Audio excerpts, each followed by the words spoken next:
नमस्कार दोस्तों, हमारे संस्कार चैनल में आपका बहुत बहुत स्वागत है। आज हम आपके लिए लेकर आए हैं गणेश जी और अहोई माता की पौराणिक कहानी। पूजा की सही विधि, व्रत कैसे करें, बायना कैसे निकालें और स्याहू माला कब पहनें कब उतारें। आइए शुरू करते हैं गणेश जी की कहानी। गणेश जी की ये छोटी सी कहानी है। एक बहुत गरीब अंधी बूढ़ी माई थी।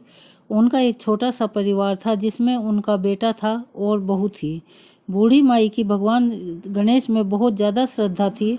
वह हमेशा गणेश जी की पूजा करती थी। तो एक रोज़ गणेश जी ने कहा, बुढ़िया माई कुछ मांग, मैं तेरी पूजा भक्ति से बहुत ज़्यादा खुश हूँ।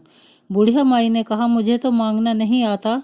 तो गणेश जी ने कहा, अपने बेटे बहू से पूछ ले, मैं कल फिर आऊँगा। अपने बेटे बहू से पूछकर बताती हूँ। तो वह अपने बेटे से बोली, आज मुझे प्रभु विनायक बाबा ने स्वयं दर्शन दिए और उन्होंने वर मांगने को कहा है। मुझे तो पता नहीं क्या मांगना चाहिए, तो तुम दोनों ही कुछ सोच समझ कर बताओ कि क्या मांगो, वो कल फिर आएंगे। बेटे ने कहा कि माँ धन दौलत मांग ले। फिर बहू ने पूछा तो बहू बोली कि सासू जी, हमारी शादी को काफ़ी समय हो गया है, आपको पोता भी चाहिए, तो क्यों ना पोता ही मांग लो। तो बुढ़िया माई ने सोचा कि यह दोनों तो अपने मतलब की चीज़ मांग रहे हैं, तो मैं अपनी प्यारी सहेली से पूछती हूँ कि वो मुझे सही सलाह देगी। पड़ोसन से जाकर पूछा कि मुझे विनायक भगवान जी ने कहा है कि कुछ मांग। मैं अपने बेटे से पूछती हूँ तो वो कहता है कि धन मांग। बहू से कहती है कि पोता मांग ले। तब पड़ोसन बोली कि ना तू धन मांग ना तू पोता मांग, तू थोड़े दिन ही जिएगी, सो तू अपनी आंखें मांग ले। उसे पड़ोसन की बात अच्छी नहीं लगी। सरल सी बुढ़िया माई घर पर आकर सोचने लगी कि ऐसा क्या वरदान लिया जाए कि बेटा बहू भी खुश हो जाएं और मेरे मतलब की भी बात हो जाए। अगले दिन गणेश जी आए और बोले कि बुढ़िया माई आज कुछ मांग ले। तब वह बोली, आंख दे जिसमें सोने के कटोरे में पोते को दूध पीते हुए देखूं, सुहाग दे निरोग काया दे, 9 करोड़ की माया दे, बेटा पोते पर पोते दुनिया में भाई भतीजे, सारे भरे पूरे परिवार को सुख दे मोक्ष दे। तब गणेश जी बोले कि माई, ये तूने क्या किया, तूने तो मुझे ठग लिया और सब कुछ मांग लिया। और मुस्कुराते हुए बोले, परंतु जैसे तुमने कहा वैसे ही सब होगा। और यह कहकर गणेश जी अंतर ध्यान हो गए। बुढ़िया माई के उसी प्रकार सब कुछ हो गया।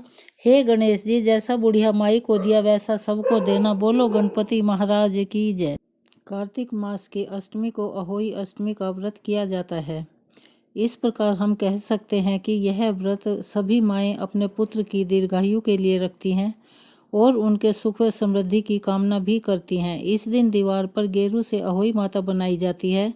आजकल बाजार में अहोई माता के चित्र भी मिलने लगे हैं, जिसे दीवार पर चिपका दिया जाता है और संध्या समय में कहानी सुनकर उनकी पूजा की जाती है। शाम को कहानी सुनने से पहले अहोई माता के सामने एक कलश पानी का भरकर रखा जाता है। उस कलश पर रोली से तिलक करते हैं और मौली बांधते हैं। कहीं कहीं स्वास्तिक बनाने का भी रिवाज है। इस दिन कई माताएं चांदी की स्याहू माता को भी गले में पहनती हैं और कहानी सुनकर फिर यह स्याहू माता कलश को पहना देते हैं। इस दिन कहानी सुनने के बाद बायना निकालकर सास अथवा ससुर को देते हैं। उसमें हलवा और पैसे निकाले जाते हैं। कहीं कहीं पर वस्त्र भी देने का रिवाज है। शाम को तारों को अर्घ्य देकर भोजन किया जाता है। जिस वर्ष घर में पहली संतान होती है तो संतान की पहली अहोई को ही अहोई का उद्यापन भी कर दिया जाता है। अब अहोई अष्टमी की कथा। किसी नगर में एक साहूकार रहता था जिसके 7 बेटे और 7 बहुएं थी, एक बेटी थी। कार्तिक माह में दिवाली की पूजा से पहले घर की पुताई के लिए सातों बहुएं अपनी इकलौती ननंद के साथ मिट्टी खोदने के लिए गई। मिट्टी खोदते समय ननंद की कुदाल से स्याहू के बच्चे को चोट लग जाती है, वह मर जाता है। स्याहू माता कहती है कि मैं तेरी कोख बांधूंगी क्योंकि तूने मेरे बच्चे को मारा है। ननद अपनी भाभियों से अनुरोध करती है कि उसकी जगह वह अपनी कोख बंधवा लें, लेकिन सभी भाभियां मना कर देती हैं। पर सबसे छोटी भाभी अपनी कोख बंधाने को तैयार हो जाती है। वह सोचती है कि अगर मैंने कोख नहीं बंधवाई तो मेरी सास नाराज हो जाएगी कि उसने अपनी ननद की मदद क्यों नहीं की। कोख बंधवाने के बाद छोटी बहू को जो भी बच्चा होता वह 7 दिन बाद मर जाता। एक बार दुखी होकर वह पंडित जी को बुलाकर पूछती है कि मेरी संतान जन्म के 7वें दिन क्यों मर जाती है, इसका कोई उपाय है तो बताइए। सारी बातें सुनने के बाद पंडित जी कहते हैं कि तुम सुरही गाय की सेवा करो, क्योंकि सुरही गाय स्याहू माता की बहन है। वह तुम्हारी कोख खुलवा देगी, तभी तुम्हारा बच्चा जिएगा। पंडित जी की बात सुनकर छोटी बहू सुबह सवेरे उठकर चुपचाप सुरही गाय के नीचे साफ सफाई कर आती है। सुरही गाय एक पैर से लंगड़ी थी। वह सोचने लगी कि कौन है जो सुबह सवेरे रोज मेरी सेवा कर रहा है। आज मैं छिपकर देखती हूँ। उसने देखा कि साहूकार की सबसे छोटी बहू यह काम कर रही थी। गौ माता ने उससे कहा कि तुझे क्या चाहिए। बहू ने कहा कि साहू माता आपकी बहन है, उसने मेरी कोख बांध दी है, आप मेरी कोख खुलवा दो। गौ माता ने कहा कि ठीक है, तुम मेरे साथ चलो। दोनों साहू माता की ओर चल दिए, लेकिन रास्ते में गर्मी बहुत थी, इसलिए कुछ देर के लिए वे दोनों एक पेड़ के नीचे बैठ जाती हैं। पेड़ के नीचे जब छोटी बहू बैठी थी तो उसने देखा कि एक सांप आ रहा है और उस पेड़ पर गरुड़ पंखनी के घोंसले में बैठे बच्चों को खाने जा रहा है। छोटी बहू ने तुरंत ही उस सांप को मार दिया और गरुड़ के बच्चों को बचा लिया। जब गरुड़ पंखनी आई तो उसने खून देखा। उसने समझा कि छोटी बहू ने उसके बच्चों को मार दिया है। वह उसको चोंच मारने लगी। छोटी बहू ने कहा कि मैंने तो आपके बच्चों को सांप डसने वाला था, मैंने उनकी रक्षा की है और सांप को मार डाला। इस पर गरुड़ पंखनी बोली कि चल, मैं तेरी इस बात से खुश हूँ, तू मांग क्या मांगती है। वह कहती है कि दूर 7 समंदर पार स्याहू माता रहती है, तो आप हमें वहां तक छोड़ दें। गरुड़ दोनों को अपनी पीठ पर बिठा स्याहू माता के पास छोड़ आता है। स्याहू माता अपनी बहन को देखकर कहती है कि आप बहन बैठ, बहुत दिनों बाद आई हो। दोनों बहनें बातें करने लगती हैं तो बीच में स्याहू माता बोली कि बहन, मेरे सिर में बहुत जुएं हो गई हैं, तू जरा देख दे। सुरही माता ने बहू को जुएं देखने का इशारा किया और उसने स्याहू माता की सारी जुएं निकाल दी। स्याहू माता यह देखकर बहुत खुश हुई और कहने लगी, तुझे 7 बेटे हों और उनकी 7 बहुएं हों।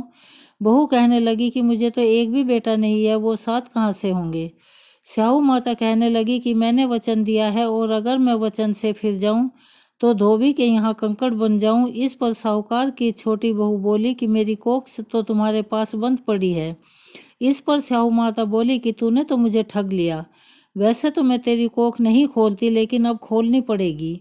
स्याहू माता कहती है कि जा तू घर जा, तुझे 7 बेटे और 7 बहुएं मिलेंगी। तू जाकर उनके साथ उद्यापन करना, 7 होई बनाकर 7 कढ़ाई करना। जब वह घर वापस आई तो उसने देखा कि 7 बेटे और 7 बहुएं बैठी हैं। वह 7 अहोई बनाकर 7 उद्यापन करती है और 7 ही कढ़ाई करती है। शाम के समय सारी जेठानियां कहती हैं कि जल्दी जल्दी से धोख मार लो, नहीं तो छोटी बच्चों को याद करके रोना शुरू कर देगी। कुछ देर बाद जेठानियां अपने बच्चों से कहती हैं कि जरा देख कर आओ, आज तुम्हारी चाची के रोने की आवाज़ नहीं आई। बच्चों ने आकर बताया कि चाची तो होई बना रही है और उद्यापन कर रही है। यह सुन जेठानियां भागकर आती हैं और कहती हैं कि तूने अपनी कोख कैसे खुलवाई। उसने जवाब दिया कि तुमने तो कोख बंधवाई नहीं थी, मैंने बंधवा ली थी, लेकिन साहू माता ने मुझ पर दया की और मेरी कोख खोल दी। कहानी सुनकर सबको प्रार्थना करनी चाहिए कि हे साहू माता, जैसे आपने साहूकार की छोटी बहू की सुनी, वैसे ही आप सबकी सुनना और इसी तरह से बच्चों की किलकारियों सबके घरों में गूंजती रहें। अब जानते हैं स्याहू माला कब पहने कब उतारें। स्याहू माला अष्टमी के दिन पहनी जाती है और फिर वो दिवाली के बाद पूजन करने के बाद ही उतारी जाती है और उसको गुड़ और दूध का भोग लगाकर तब रखा जाता है। इसीलिए ये कहानी हमने आपको सुनाई। कैसी लगी आप हमें बताएं और हमारे चैनल को सब्सक्राइब करें, ज़्यादा से शेयर करें। हम आपके लिए ऐसी ही कहानियाँ लेकर आते रहें, हमें सहयोग दें। धन्यवाद।